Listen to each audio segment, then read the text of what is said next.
ሰላም የእግዚአብሔር ቤተሰቦች ዛሬ ክፍል 29ን እንመለከታለን። ባለፈው ክፍል 28ን ኢሳይያስ ምዕራፍ 63 ከቁጥር 2 እስከ 6 ያለውን አይተናል ማለት ነው።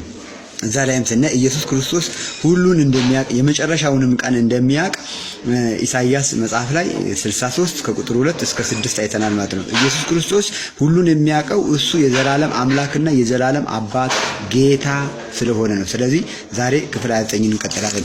እዛው ምዕራፍ ላይ ነው። ከዛ ምዕራፍ አልወጣንም።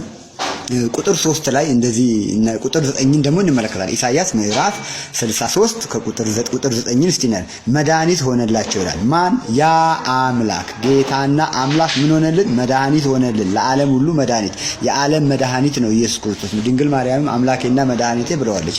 እሱ አምላክ ካልሆነ ታዲያ እሷ ዋሽታለች ማለት ነው። ኢየሱስ ክርስቶስ አምላኬና መድኃኒቴ ብለዋለች። በምድር መድኃኒት ሆነላቸው ይላል። ቁጥር 12 ደግሞ ለራሱም የዘላለም ስም ያደርግ ዘንድ ውሃውን በፊታቸው የከፈለ ይላል። ለራሱም የዘላለምን ስም ያደረገ። የዘላለም ስም ማን ነው? የእግዚአብሔር ስም ማን ነው? ኢየሱስ ክርስቶስ ነው።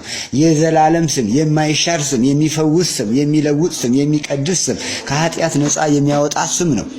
ኢየሱስ ጌታ ነው። ቁጥር 14 ላይ ለራስህም የከበረ ስም ይላል ታደርግ ዘንድ ሕዝብህንም መራህ ይላል። የከበረ ስም ለራሱ ያደረገው እግዚአብሔር ኢየሱስ ክርስቶስ ነው ይላል። እሺ ቁጥር 16 አባታችን ነህ ይላል። አያችሁ፣ ያ መድኃኒት የሆነው የተሰቀለው የሞተው ኢየሱስ ክርስቶስ ምንድነው? አባታችን ነህ። አቤቱ አንተ አባታችን ነህ፣ ስምህም ከዘላለም ታዳጊያችን ነው።